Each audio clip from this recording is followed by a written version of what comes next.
అదరకొట్టే కారం రంగు రుచి ఆచి కారం పొడి. జూబ్లీహిల్స్ ఉప ఎన్నికల్లో నామినేషన్ వేసేందుకు భారీగా తరలివచ్చారు ఆర్ఆర్ఆర్ రైతులు, ఫార్మాసిటీ బాధితులు. ఫార్మాసిటీ జీవో రద్దు చేయాలని రైతులు డిమాండ్ చేశారు. జూబ్లీహిల్స్ బైపోల్లో కాంగ్రెస్ పార్టీని ఓడిస్తామని రైతులు హెచ్చరించారు. ఇదే అంశానికి సంబంధించి పూర్తి డీటెయిల్స్ మా ప్రతినిధి విక్రమ్ అందిస్తారు. జూబ్లీహిల్స్ ఉప ఎన్నిక పోరులో మేము సైతం అంటున్నారు. త్రిబులార్ బాధిత రైతులంతా కూడా త్రిబులార్ అలైన్మెంట్ చేంజ్ చేయాలని చెప్పి గత కొంతకాలంగా వీరంతా కూడా ఆందోళన చేసిన పరిస్థితి ఉంది. వివిధ రూపాల్లో వారంతా కూడా ఆందోళన నిర్వహించారు. హెచ్ఎండిఏ కార్యాలయం ముందు ధర్నా నిర్వహించారు, కలెక్టరేట్ల వద్ద ఆందోళన నిర్వహించారు. ఇక చివరికి జూబ్లీహిల్స్ బై ఎలక్షన్లో పోటీ చేయాలి, తమ ఉనికి చాటుకోవాలని, తమ సత్తా చాటాలి, ఖచ్చితంగా త్రిబులార్ అలైన్మెంట్ చేంజ్ చేయాలి అని చెప్పి వారంతా కూడా డిమాండ్ చేసిన పరిస్థితి ఉంది. మీ ప్రధాన డిమాండ్లు ఏంటి? ఎంతమంది పోటీ చేస్తున్నారు ఇక్కడ? మేము 15 రోజుల నుంచి కూడా 200 మంది 300 మంది పోటీ చేస్తామని చెప్పినాము. పోలీసు వ్యవస్థను పెట్టుకొని రాష్ట్ర వ్యాప్తంగా 8 జిల్లాల్లో 34 మండలాల్లో 164 గ్రామాలు ఒక్కొక్క పోలీసుని గస్తీ పెట్టి పోలీసులు పెట్టి ఎవరు నామినేషన్ వేస్తారు, ఎవరు వేయకుండా వాని లోపలైంది. తర్వాత మీరు ఎవరైతే పోయిరో వీళ్ళని బలపరచడం కూడా వచ్చే వ్యవస్థను కూడా పోలీసు వ్యవస్థను పెట్టుకొని అడ్డుకుంటా ఉన్నది. కనుక ఇప్పటికే 100 మంది ఫార్మాసిటీ రైతులు వేసిరి, మాకు ఇక్కడ ఫ్యూచర్ సిటీ రైతులు వేసిరి. రీజనల్ రింగ్ రోడ్ ఇంతమంది 20 మంది వేసిరి, ఇప్పుడు 50 మంది వచ్చినాం. ప్రాణాలు తెగించి వచ్చినాం.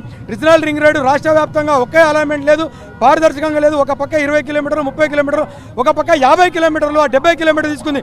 బడా బాబుల రాజకీయ నాయకులని, మంత్రులని, పెత్తందారుల భూములు కాపాడుకోవడానికి కాంగ్రెస్ ప్రభుత్వం కావాలని అలైన్మెంట్ ఇష్టానుసారంగా మార్చుకుంటే కనుక దానికి నిరసనగా రైతుల పట్ల మండి వైఖరి ఉన్నది కనుక నిరసనగా మేము నామినేషన్ వేయాలనుకుంటున్నాం.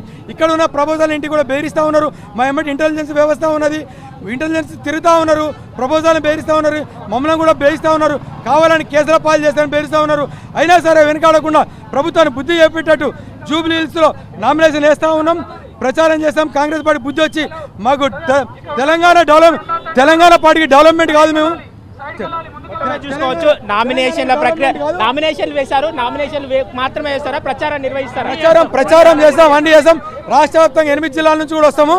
8 జిల్లాల నుంచి కూడా పోలీసులు ఇక్కడ కూడా రిటర్నింగ్ ఆఫీసర్ రానియట్లేదు.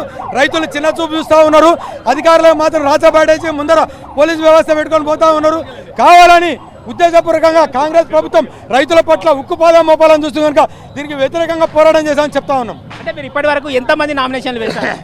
ఇప్పటికి 100 మంది దాకా నామినేషన్లు వేసినాం.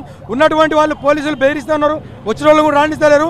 ఇండ్ల కాడికి వచ్చి ఫోటోలు తీసుకొని పేపర్ తీసుకొని పోతారు, మీ మీద అక్రమ కేసులు పెడతారని బెదిరిస్తూ ఉన్నారు. అయినా సరే ప్రాణం పోయినా సరే మేము ఇవ్వమని చెప్పి భూములు ఇవ్వమని తెగే చెప్తా ఉన్నాం.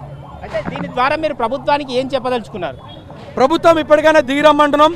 తెలంగాణ డెవలప్మెంట్ చేసుకుంటే మేము అడ్డు కాదు, మేము తెలంగాణ డెవలప్మెంట్కి అడ్డు కాదు. తెలంగాణలో అన్నీ కావాలి, రోడ్లు కావాలి, భూములు కావాలి, పిక్చర్ షూటీ కావాలి. కానీ బడా బాబులకు మాత్రం తొత్తుగా పనిచేసిన కాంగ్రెస్ ప్రభుత్వానికి అల్టిమేట్ అని చెప్తా ఉన్నాం. మా రైతుల భూమి తీసుకుంటున్నాం. ఇవాళ 10 లక్షలు 20 లక్షల రూపాయలు ఇస్తున్నా, పక్కకున్నాడు ఇవాళ 5 కోట్లు 6 కోట్లు 10 కోట్లు అవుతుంది. ఇదే విధంగా భూమికి భూమి ఏమంటున్నాం. లేదంటే బహిరంగ మార్కెట్లో ఏ విధంగా అవుతుంది నీ డెవలప్మెంట్ కాదు. రేవంత్ రెడ్డి గారికి ఇప్పటికి 2 గద్దెలేకి ఇంతవరకు రైతులంటే భయపడుతూ ఉన్నాడు, అపాయింట్మెంట్ ఇవ్వట్లేదు. కనుక చెప్తున్నాం ఇప్పటికైనా దిగి రాకపోతే జూబ్లీహిల్స్లో దగ్గరుండి అందరం ఉండి ఇక్కడనే మాకున్నటువంటి మూసీ బాధితులు కానీ, హైడ్రా బాధితులు కానీ, నిరుద్యోగ యువత కానీ, ఇక్కడ మా బంధువులు కానీ మాకు షెల్టర్ ఇస్తూ ఉన్నారు. స్వచ్ఛందంగా ముందుకు వస్తూ ఉన్నారు. ప్రభుత్వాన్ని ఓడగొట్టి తీరుతాం, ప్రభుత్వానికి ఎదురు తీరుతాం, పోరాడతాం, మా భూములు మా కాపాడుకోవడం తెలియజేస్తున్నాం. జూబ్లీహిల్స్లో అసలు రైతులే లేరు కదా, మీకు ఎవరు మద్దతు ఇస్తారంటే ఏం చెప్తారు? ఇక్కడ హైడ్రా బాధితులు ఉన్నారు, మూసీ బాధితులు ఉన్నారు, నిరుద్యోగ ఉద్యోగులు ఉన్నారు. ప్రభుత్వంతో మోసపడి గోసపోయి ఓట్లేసి ప్రాణం తీసుకున్నటువంటి ప్రజలంతా తిరుగుబాటు చేస్తూ ఉన్నారు. వాళ్ళకి శక్తి సరిపోవట్లేదు కనుక మా ద్వారా వాళ్ళ కోపాన్ని తెలుసుకోవాలని చెప్పి చెప్తా ఉన్నారు. ఔటర్ రింగ్ రోడ్ నుంచి 40 కిలోమీటర్ల రేడియస్లు ఇవ్వాలని ఉంది. అదే ఇప్పుడు చౌటుపల్లి ఏరియాలో 28 కిలోమీటర్లు ఉంటే మా దగ్గర వచ్చే వరకు 60 కిలోమీటర్లు. ఇంతకుముందు 40 కిలోమీటర్ల దగ్గర ఒక అలైన్మెంట్ ఇచ్చారు, తర్వాత 50, ఇప్పుడు 60. ఎందుకంటే 60 కిలోమీటర్ల దగ్గర మా దగ్గర గల్ఫ్ కోట్ అని ఒకటి ఉంటుంది, 250 ఎకరాల వెంచర్ ఉంటుంది. వాళ్ళ పక్క నుంచి పోవాలి. ఎందుకంటే ఇటు ముందు పోతే కొద్దిమంది ఎంపీలు ఉన్నాయి, మా ఏరియాలో కొద్దిమంది ఎమ్మెల్యేలు ఉన్నాయి, పెద్ద లేఅవుట్స్ ఉన్నాయి. అవన్నీ నష్టం కాకుండా ఇంతకు మా దగ్గర గోల్కొండ నవాబ్ అని ఉంటాం, వాళ్ళ దగ్గరికి వెళ్ళి 300 ఎకరాలు పోయాలి సెకండ్ వాళ్ళు. అయితే వాళ్ళందరినీ కాపాడనీకే పోయి ఇప్పుడు రైతులు అంతా మా దగ్గర పోతున్నాయి. ఎప్పుడైనా ఎంక్వైరీ చేయొచ్చు, సర్వే చేయొచ్చు. అందరు 1/2 ఎకరా 1/4 ఎకరా 2 ఎకరాల లోపల ఉన్న రైతుల భూములకి వెళ్ళి ఉంటుంది. మా పొలాలు ఎప్పుడు 3 పంటలు వండే పొలాలు. ఎందుకంటే గవర్నమెంట్ ఏ రోడ్ వేసినా గవర్నమెంట్ ల్యాండ్ నుంచి పనికిమాల బిల్ నుంచి వెళ్ళాలి, కానీ మొత్తం రైతుల పొలాల నుంచి తీసుకెళ్తున్నాం. కనుక మేము దీని మీద పెద్ద ఎత్తున నిరసన తెలుపుతున్నాం. దీన్ని ఎట్టి పరిస్థితుల్లో జరగకుండా అడ్డుకుంటాం. నామినేషన్ దాఖలు చేశారా? లేదు, చేయడానికి వచ్చాం. ఎంతమంది నామినేషన్ వేశారు? నామినేషన్ 200 మంది వేయాలని ఉంది కానీ చాలా మందిని ఇలాగే పోలీసులు కొద్దిమంది అడ్డుకుంటున్నారు కనుక కొద్దిమంది రాలేకపోతున్నారు కనుక దీనిపైన వస్తున్నారు, ఇంకా చాలా మంది వేస్తారు.